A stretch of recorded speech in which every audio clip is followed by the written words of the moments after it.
Berjumpa kembali dalam Keep History Alive. Saat ini saya ditemani kembali dengan seorang narasumber yang luar biasa. Beliau adalah pakar dari komunikasi politik dan militer, Bapak Slamet Ginting. Selamat siang, Pak Slamet. Apa kabar?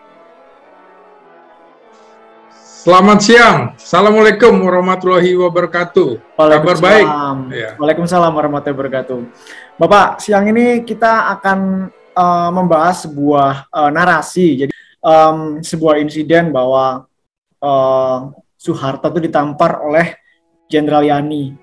Pak Harto ditampar oleh Jenderal Yani. Itu ada sebuah narasi yang kami sempat baca pada saat kita membahas tentang peristiwa dari runtutan panjang dari peristiwa 65 begitu ya Pak ya. Nah ini kita pengen membahas itu bersama dengan Bapak terkait dengan hubungan antara Jenderal Yani dengan Jenderal Soeharto, atau mungkin nanti kita akan sambungkan juga dengan Jenderal Nasution. Begitu Bapak. Ya, menurut saya itu tidak mungkin terjadi ya. Pertama, keduanya itu dilahirkan di waktu yang hampir bersamaan. Memang Pak Harto lebih tua sekitar setengah tahun aja daripada Pak Yani. Pak Harto itu Juni 1921, Yani di awal 2022. Jadi hanya beda 6 bulan dan mereka sama-sama pernah menjadi sersan Angkatan Darat Kenil Belanda gitu sama-sama, kemudian sama-sama lulusan peta di Bogor, pembela tanah air, menjadi komandan Kompi. Jadi NRP atau nomor registrasi prajurit di antara keduanya juga beda tipis gitu. Yani lebih dulu daripada Pak Harto, hanya sekitar beda urutannya sekitar 12 gitu ya. Jadi menurut saya sesuatu yang tidak mungkin bahwa Pak Yani mau nampar Pak Harto, menurut saya itu tidak mungkin karena keduanya sama-sama orang Jawa yang santun dan saling menghormati begitu ya. Misalnya Pak Harto itu nomor NRP-nya 10863 ya, saya ulangi 10863. Kemudian Pak Yani itu 10842. Jadi lebih dahulu Pak Yani 13 angka lebih dulu daripada Pak Harto. Nah, kemudian keduanya ini sama-sama di divisi di Ponorogo. Waktu itu saling kejar-kejaran karirnya itu ya. Dan terakhir barangkali di divisi di Ponorogo itu Pak Harto sempat leading duluan menjadi Panglima Divisi di Ponorogo. Nah, Pak Yani ini jadi Komandan Resimen 12 di Tegal. Jadi sempat menjadi anak buahnya. Tapi Yani kemudian dari situ disekolahkan ke Amerika dan Inggris. Pulangnya sudah setara lagi gitu kan. Sementara pada 59 Pak Harto disekolahkan di SSKAD, Sekolah Staf Komando Angkatan Darat. Yani mulai berkibar. Jadi mereka juga hampir bersamaan meraih pangkat brigadir jenderalnya. Nah, memang ada hal yang unik dari keduanya. Pak Harto itu dianggap memiliki kekuatan di lapangan, pemimpin lapangan. Sementara Pak Yani lebih diandalkan pemikirannya dan juga memiliki kemampuan bahasa asing yang cukup bagus, Belanda, Inggris, dan Jepang.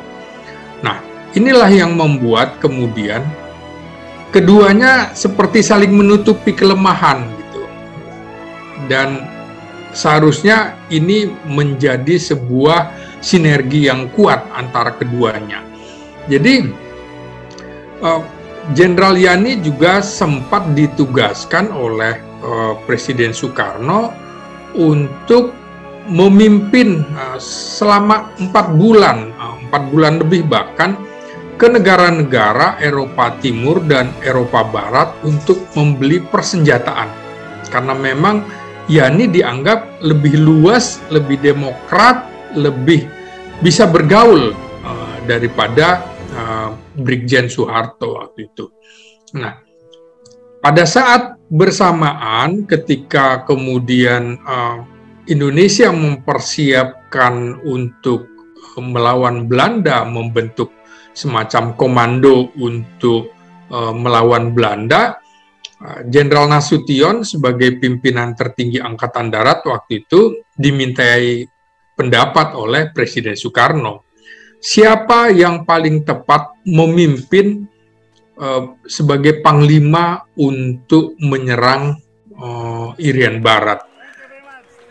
Kemudian Nasution menyodorkan nama Brigjen Soeharto daripada Brigjen Ahmad Yani dan juga Brigjen Sarbini.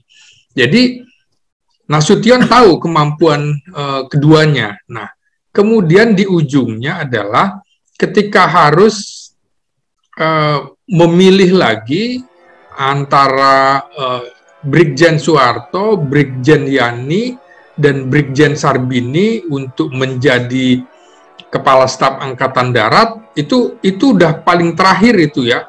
Setelah beberapa nama dicoret dan juga Brigjen Sudirman waktu itu, bapaknya dari almarhum Pak Basofi Sudirman bekas Gubernur Jawa Timur. Nah, itu juga menarik, masing-masing punya kelebihan. Misalnya Brigjen Sudirman itu dianggap mempunyai kedekatan dengan Islamnya cukup kuat. Sementara Yani dianggap moderat, kemudian Pak Harto dianggap oleh Presiden Soekarno sebagai perwira kopik ya, bahasa Belanda, keras kepala begitu ya. Karena pernah tahun 49 itu, sekitar tahun 49, Presiden Soekarno memerintahkan Pak Harto ini untuk menangkap Maijen Sudarsono, dan dia tidak bersedia karena bagaimana saya harus menangkap komandan saya, atasan saya. Dan surat perintah itu dikembalikan oleh Soeharto kepada Presiden Soekarno. Disitulah Soekarno menilai Soeharto sebagai perwira yang keras kepala. Nah, jadi memang Soeharto dianggap loyalitasnya tinggi kepada atasan-atasannya. Nah, menarik lagi adalah hubungan antara Nasution, Yani, dan Soeharto ini. Akhirnya karena Soeharto dalam kondisi dia sebagai Panglima Mandala untuk perang melawan Belanda di Irian Barat, maka kemudian tidak mungkin Soeharto yang dipilih menjadi Kepala Staf Angkatan Darat menggantikan Yani. Awalnya memang ada Gatot Subroto, tapi di awal tahun 1962 itu Jenderal Gatot Subroto, wakilnya Jenderal Nasution itu wafat. Nah, ini beberapa nama sampai 3 kali nama. Kemudian nama-nama terakhir yang diusulkan akhirnya ya itu Brigjen Yani, Brigjen Sarbini, Brigjen Sudirman, dan Brigjen Soeharto ya, ada 4 itu. Maka kemudian Brigjen Yani dipilih kemudian, Mayor Jenderal Ahmad Yani dipilih daripada Mayor Jenderal Soeharto maupun Mayor Jenderal Sarbini untuk menjadi Kepala Staf Angkatan Darat menggantikan Jenderal Nasution yang ditarik ke atas, yang tadinya dijanjikan menjadi Panglima ABRI. Ini peralihan, tadinya dari Angkatan Perang Republik Indonesia APRI menjadi ABRI. Ternyata bukan Panglima Angkatan Bersenjata, melainkan Kepala Staf Angkatan Bersenjata. Disinilah kaki komandonya Jenderal Nasution dipotong. Nah, ini juga terjadi karena memang Jenderal Yani dianggap dekat juga dengan Presiden Soekarno, karena Yani sebagai kepala staf Koti, Panglima Koti, komando tertinggi Indonesia untuk Irian Barat waktu itu langsung dipegang oleh Presiden Soekarno sebagai pemegang kekuasaan tertinggi atas TNI Angkatan Darat, TNI Angkatan Laut, dan TNI Angkatan Udara. Sehingga Yani dianggap lebih banyak bertugas di istana berduet dengan Presiden Soekarno, sementara Soeharto lebih banyak ditugas di lapangan. Sehingga kemudian penunjukan Mayor Jenderal Ahmad Yani juga atas persetujuan Jenderal Nasution dan juga Presiden Soekarno. Namun dalam perjalanan kan memang terlihat sekali bahwa beberapa kali misalnya ada undangan ke istana, tari lenso misalnya, nah Nasution itu nggak pernah mau datang, ya. Kemudian Soeharto juga nggak mau datang. Alasan Soeharto memang, ya saya orang kampung, saya orang desa, nggak biasa dansa-dansi seperti itu. Nasution juga kan Puritan, Islamnya kuat. Ya ini ya mungkin dianggap kurang Islami atau apa gitu ya. Sementara Yani menemani Presiden Soekarno dalam dansa lenso itu. Mungkin karena dia juga sudah mengarungi beberapa negara sehingga lebih moderat lah Yani, walaupun dia tidak meninggalkan keislamannya. Kalau menurut anak-anaknya juga Yani berusaha keras setiap hari membaca Al-Quran. Jadi Yani agak moderat dibanding dengan Nasution. Nah, kemudian dianggap lebih kota lah daripada Pak Harto begitu ya. Nah, dalam perjalanannya kemudian juga ada persinggungan di antara ketiga jenderal ini. Nah, Jenderal Nasution ini usianya kira-kira 3 tahun lebih tua daripada Pak Harto dan 3,5 tahun lah lebih tua daripada Jenderal Yani. Jadi kisaran 3 tahunan lah di antara mereka itu. Nah, dalam perjalanannya ternyata kemudian itu tadi saya kemukakan juga, sebenarnya Pak Harto kecewa juga ketika kemudian yang diputuskan menjadi pengganti Jenderal Nasution adalah Jenderal Jenderal Ahmad Yani. Soeharto merasa dia pernah menjadi seniornya Yani di divisi Diponegoro itu tadi kan. Ketika Soeharto sudah jadi kolonel dengan pangkat kolonel Panglima Divisi Diponegoro, Yani masih letkol sebagai komandan resimen. Nah, Yani kan baru kemudian kolonel setelah pulang dari tugas belajar di Amerika dan Inggris 1,5 tahun, jadi tahun 58. Kemudian ternyata kemudian Yani juga membuktikan dirinya, dia bukan orang staf, tapi juga orang lapangan. Dia yang memimpin pasukan dalam pergolakan Permesta, PRRI Permesta di Sumatera Barat. Ini komandan operasinya adalah Ahmad Yani yang didampingi oleh Brigjen GPH Jatikusumo. Nah, kemudian inilah yang kemudian Yani dianggap lengkap dia.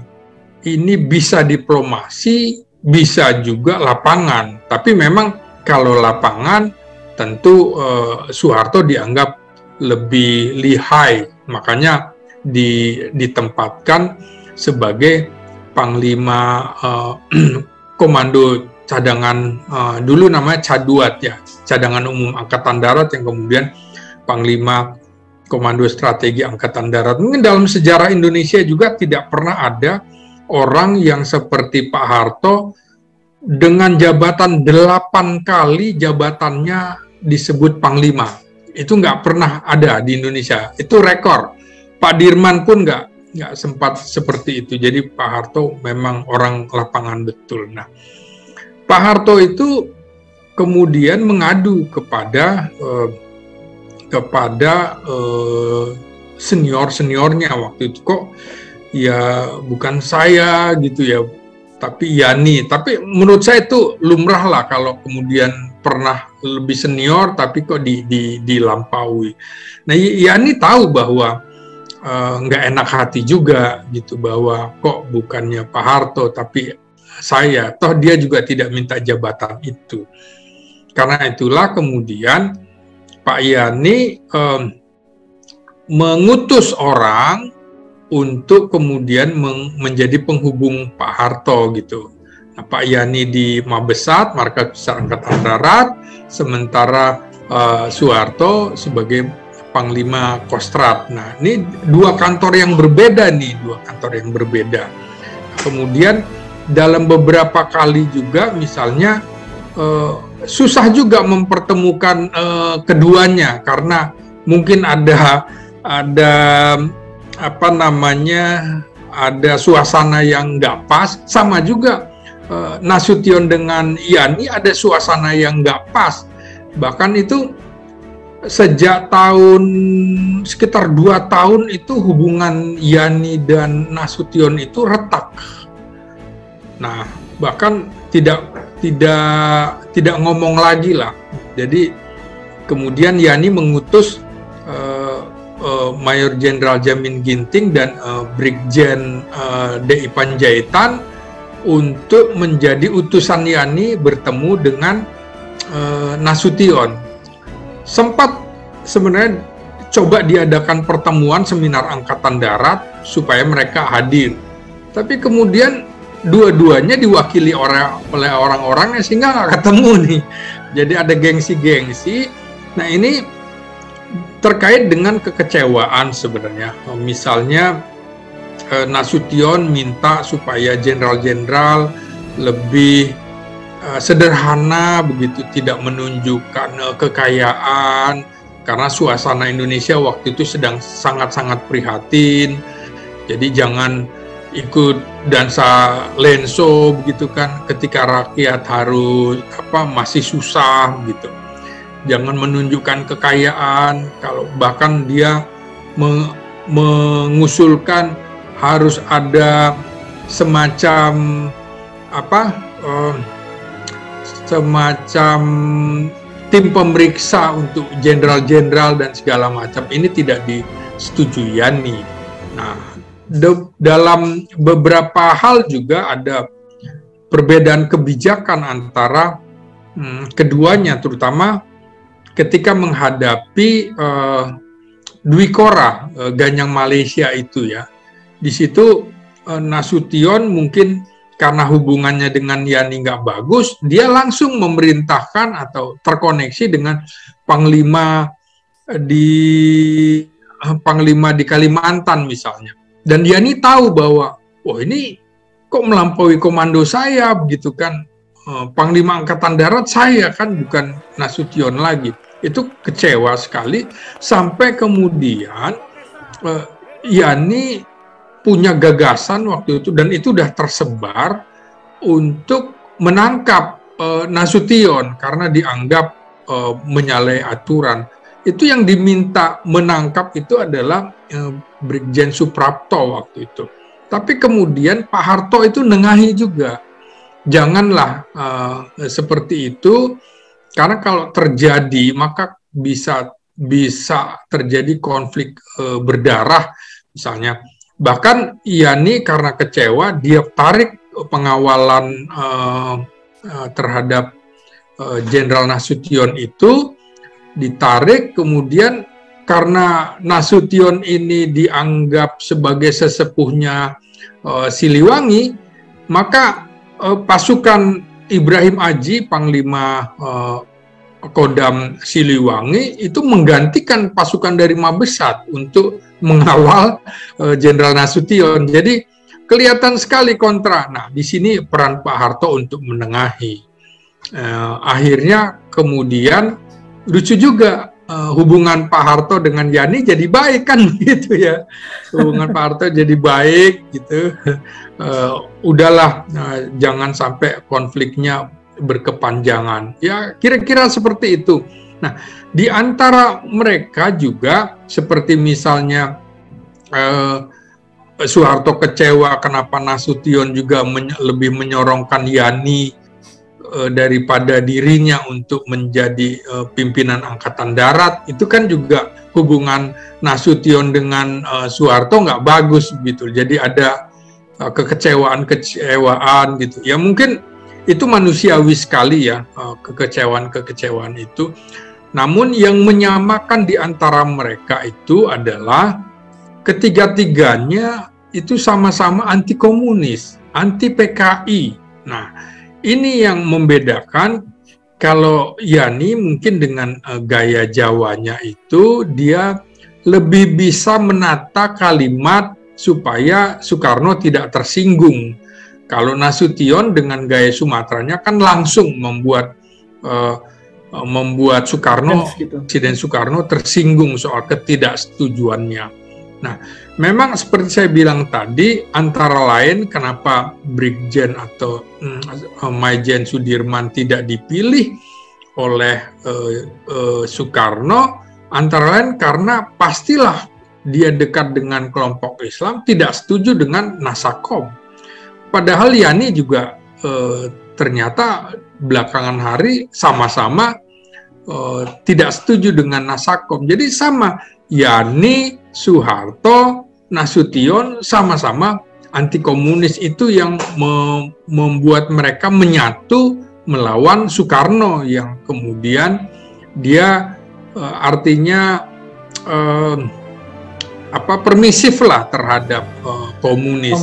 Nah, inilah yang membuat ada dinamika antara Soeharto, Nasution, dan Yani. Jadi awalnya memang kubu Yani dan kubu Nasution. Nah, Soeharto dianggap masuk kubu Nasution yang dulu disebut NATO, Nasution Soeharto. Nah, belakangan kemudian Soeharto berdiri sendiri. Jadi ada kubu Yani, kubu Nasution, kubu Soeharto.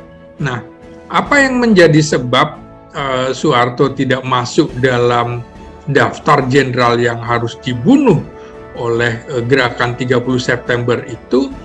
Karena memang yang pertama adalah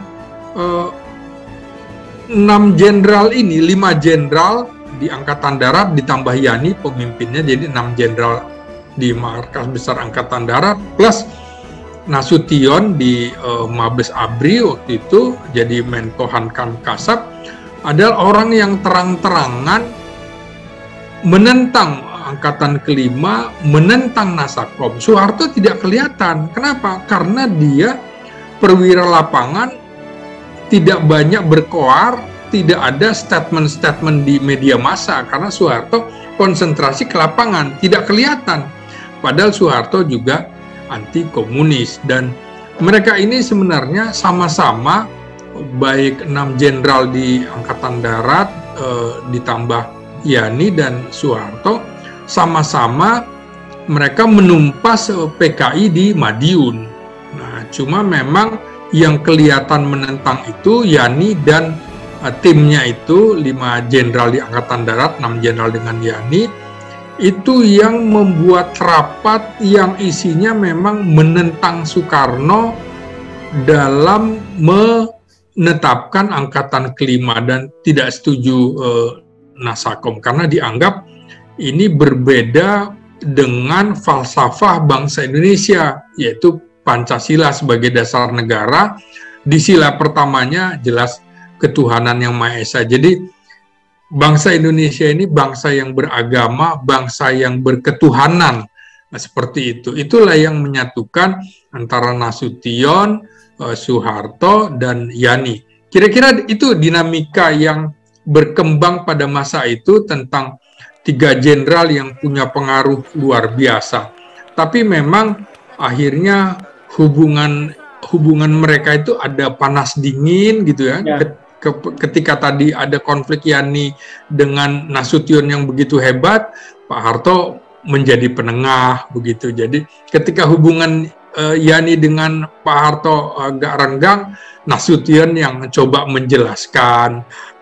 Kira-kira begitu. Jadi sama-sama ada romantisme, kira-kira romantisme era itu. Tapi begitulah hubungan Pak Harto dengan Pak Nas juga belakangan setelah Pak Harto menjadi presiden, hubungan mereka malah jadi renggang. Padahal kemudian Pak Nasution juga yang menggelar karpet merah untuk Pak Harto menjadi presiden. Padahal yang paling layak, yang paling ditakuti oleh Presiden Soekarno pada waktu itu jelas adalah Jenderal Nasution. Apalagi kemudian Nasution sebagai ketua MPRS juga yang menolak pertanggungjawaban pidato Soekarno Nawaksara itu. Jadi begitulah dinamika di antara tiga jenderal ditambah Presiden Soekarno. Tapi intinya memang kita ambil saja yang baik-baik dari mereka. Kita ambil hikmahnya bahwa mereka sudah berjuang dengan luar biasa untuk bangsa dan negara ini dengan sisi-sisi positifnya, dan memang tidak ada manusia yang sempurna, ada negatifnya. Saya pikir mereka semua adalah pahlawan bangsa kita. Jadi sisi negatifnya kita kesampingkan, sisi positifnya untuk persatuan dan kesatuan bangsa, kita ambil hikmahnya. Demikian. Apakah dinamika benci rindu di antara ketiga jenderal tadi itu begitu masif pada masa itu, Pak, sehingga memunculkan statement-statement atau narasi-narasi sejarah yang kemudian bisa disambungkan gitu dengan peristiwa yang terjadi tahun 65 begitu. Salah satunya mungkin yaitu ada asumsi bahwa fenomena benci rindunya antara Jenderal Yani dengan Jenderal Soeharto itu begitu sangat luar biasa, sehingga itu bisa diarahkan bahwa skenario dibuat memang untuk menyelamatkan Soeharto dan menjadikan Jenderal Yani sebagai sasaran begitu. Jadi sebenarnya justru konflik antara Soeharto dengan Nasution pada saat Soeharto menjadi Panglima Diponegoro itu sangat kencang. Kondisi bangsa waktu itu sangat sulit secara ekonomi. Pak Harto mungkin punya pikiran lain, dia coba berdagang dan lain-lain untuk kesejahteraan prajuritnya. Tapi kemudian ini yang dianggap melanggar oleh Nasution, dan kemudian Pak Harto dicopot jabatannya, disekolahkan di SKAD, Sekolah Staf dan Komando Angkatan Darat, setelah kemudian tadinya kan mau dipecat oleh Nasution, tapi kemudian wakilnya Jenderal Gatot Subroto menengahi, tidak perlu dipecat, jasa dia cukup banyak dari mulai 45 sampai tahun 59 itu.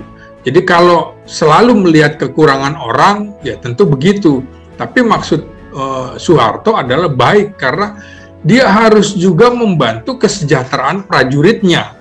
Itu alasan Gatot Subroto yang akhirnya bisa dipahami oleh Nasution. Jadi konflik antara Soeharto dengan Nasution diawali itu gitu. Tapi kan dalam perjalanannya akhirnya juga Nasution lebih percaya kepada Soeharto daripada jenderal-jenderal lain untuk memimpin operasi di Irian Barat. Ya sama dengan bagaimana Nasution kemudian lebih memilih Yani untuk menjalankan misi mencari senjata, pembelian senjata di Eropa Timur dan Eropa Barat yang dikenal dengan nama misi Yani itu. Luar biasa pada saat itu jasa Yani untuk perkembangan Angkatan Darat. Karena itu juga Yani lebih dulu diusulkan menjadi Angkatan Darat 1 gitu, atau Kepala Staf Angkatan Darat, yang kemudian diubah namanya menjadi Panglima Angkatan Darat, daripada Majen Soeharto dan lain-lain. Jadi begitulah dinamikanya. Nah, dinamika Yani dengan Soeharto juga Yani tahu bagaimana menghormati Pak Harto yang pernah menjadi atasannya ketika Yani menjadi Komandan Resimen 12 di Tegal. Dia selalu kirim orang untuk membujuk Pak Harto untuk menerima komposisinya seperti ini. Pak Harto kan juga memang sempat kecewa ketika kok struktur Kostrad seperti ini, kok bukan seperti bayangan saya, itu dinamika lapangan. Soeharto punya pemikiran seperti itu, Yani punya pemikiran yang lain. Tapi tentu tujuannya dua-duanya baik. Toh akhirnya memang pada saat Yani membuat keputusan yang kemudian membuat Soeharto juga tahu bahwa Ahmad Yani begitu menghormatinya. Antara lain, kalau Ahmad Yani keluar negeri, maka diputuskan penggantinya adalah sebagai Panglima Angkatan Darat ad interim adalah Soeharto. Padahal Soeharto di Kostrad, bukan di Mabesat. Biasanya adalah Deputi 1. Ya, misalnya Deputi 1 itu kan Maijen Mursid, tapi ini lebih memilih Pak Harto. Karena Yani tahu juga Mursid itu anak buahnya Pak Harto ketika di Irian Barat. Jadi begitulah Yani dengan sikap Jawanya itu bisa mengangkat supaya konflik dengan Pak Harto itu tidak muncul gitu ya. Memang konflik dengan Nasution sempat muncul, tapi Pak Harto juga mendamaikan. Begitulah kira-kira kalau konflik Yani dengan Pak Harto, dengan Soeharto, Nasution mendamaikan. Kira-kira begitu, ada dinamika-dinamika yang unik. Itulah kelebihan dan kekurangan manusia. Dan saya rasa itu wajar-wajar aja gitu ya Pak ya? Wajar, manusiawi sekali, manusiawi sekali.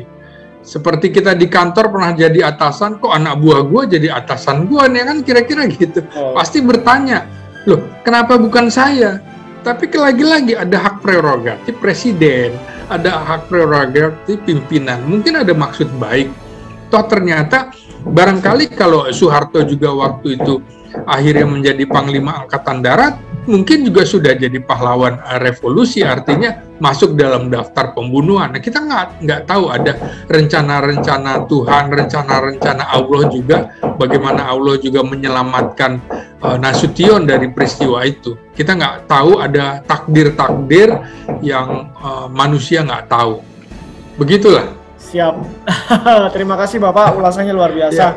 Jadi mungkin ini bisa sedikit banyak menjawab ada beberapa kesimpang siuran mungkin pemberitaan atau narasi-narasi yang sempat kita baca juga di sosial media atau mungkin di situs-situs berita yang kemudian menyambungkan gitu, ada sebuah peristiwa atau kejadian yang terkait dengan ketiga jenderal tadi yang kemudian diasumsikan sebagai sebuah presiden bagi terjadinya peristiwa 65 itu, arahnya kemana seperti itu.